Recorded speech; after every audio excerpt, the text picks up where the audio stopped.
Bonjour Thibaut, Bonjour Sabrina. je suis ravie que tu fasses cette première vidéo sous format d'interview avec moi. Ouais, moi aussi. Et le sujet, Ouais, c'est ton palmarès des 365 jours sans ou avec. ou avec. Tu peux nous en dire plus? Alors l'idée du défi 365, on l'a appelé comme ça, nous, c'est d'avoir un comportement pendant 365 jours. Que ce soit un comportement positif, c'est-à-dire le fait de faire quelque chose, ou un comportement négatif, c'est-à-dire je ne fais pas quelque chose. Voilà. Et l'idée des 365 jours, c'est que c'est suffisamment long pour pas au quotidien se dire oh là là, j'aimerais tellement faire ci ou il faut encore faire ça. C'est suffisamment long entre guillemets pour ne pas avoir à y penser tous les jours et en même temps c'est pas non plus jusqu'à l'infini puisqu'on sait qu'on aura le droit de refaire le comportement en question ou d'arrêter le comportement négatif. Voilà.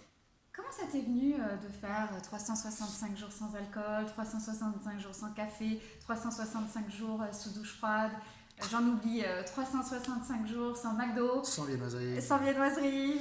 En fait, tout ça est parti d'un souci de travailler ma vitalité donc, et de combler mes excès. Et en fait, il y a des aliments que peut-être j'avais en excès. Et donc je me suis dit, bah, si je veux travailler ma vitalité, il faut que j'arrête ces aliments-là. Et donc j'ai commencé par 3 mois sans alcool. Et au bout de ces 3 mois, je me suis dit, bah, en fait, ça va, je vais poursuivre. Et pour tout vous dire, c'était à la suite d'un barbecue où j'ai mangé 6 saucisses, bu du pastis, du vin, etc. J'étais pas bien du tout après. Le lendemain, on va courir avec Sabrina. Et je dis, bah là, c'est fini, j'arrête l'alcool pendant 365 jours.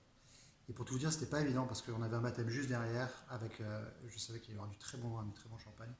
Mais voilà, ça avait été décidé et clair dans ma tête. Je suis témoin, ça a été assez radical Mhm. comme prise de décision. Bon, alors, au bout de tous ces challenges 365 jours, quels ont été les bienfaits? Bah alors très nettement, le premier bienfait, c'est d'être fier de soi. Le fait de se dire, bah, j'ai été persévérant, j'ai eu une certaine force pour résister à la tentation, que ce soit une tentation de prendre un café lorsqu'on est fatigué, ou de prendre un McDo par facilité parce qu'il n'y a que ça, ou de prendre une viennoiserie parce qu'on est en formation, il y a des magnifiques croissants qui sont là, ou bien de se dire, bah, il fait froid, j'ai pas envie de prendre ma douche froide ce matin, et néanmoins je le fais parce que bah, quelque part je force mon mental et je construis mon mindset avec ça. Donc le premier effet, c'est d'être fier de soi. Et puis le second, bah, c'est au niveau de la vitalité, clairement, lorsqu'on ne boit pas d'alcool, lorsqu'on ne prend pas de café, lorsqu'on ne prend pas de saloperie, euh, au cours d'un an, bah, forcément on est mieux dans son corps. Qu'est-ce qui a été le plus difficile pour toi? Ah. Le plus difficile, c'était le café, clairement. Alors essayez une semaine sans café déjà, je vous assure, il manque le boost intellectuel du matin.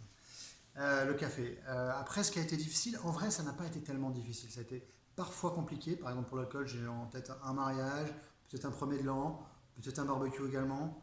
Donc seulement 3 fois dans l'année. Je pense que le café, c'est un peu plus. Lorsqu'on est fatigué, qu'on a une échéance, on se dit, ah, un petit café quand même. Et finalement, non. Et puis la douche froide parfois.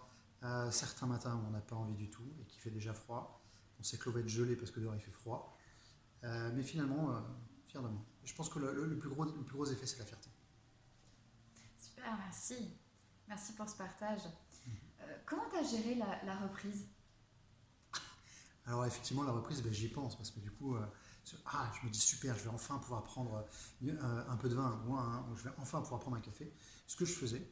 Et après, je pense que l'intérêt de ces défis, c'est que on a pris des habitudes, j'allais dire de modération, alors modération extrême, mais du coup, je rentre plutôt dans une phase de modération où je fais attention à ma consommation de café, je peux faire attention à ma consommation du coup de pain, de fromage, d'alcool également. Voilà. Ok. Quel est ton prochain défi? Alors déjà, là, il y en a 365 jours sans fromage, et ça, c'est très difficile. Et après, il y a des défis un mois, en se disant, bah, tiens, j'ai pas envie d'arrêter telle chose pendant 365 jours, mais peut-être pendant un mois seulement. Comme par exemple, en ce moment, Bah, c'est sans sucre. On a décidé, mois de janvier, c'est sans sucre. moi j'en ai sans sucre, Voilà. Le mois de février, ça sera sans gluten. sans gluten. Mars, ça sera sans pain. Enfin, voilà. Donc, pour tester, pour voir comment on se sent finalement. C'est vraiment par curiosité et savoir bah, qu'est-ce qui nous correspond finalement le mieux. Ok, bah écoute, super. Merci beaucoup Thibaut. Merci à toi. Et puis alors, à vous les étoiles, quel est votre 365 jours? Moi, je vous retrouve la semaine prochaine pour une autre vidéo. En attendant, bye bye les étoiles. Ciao.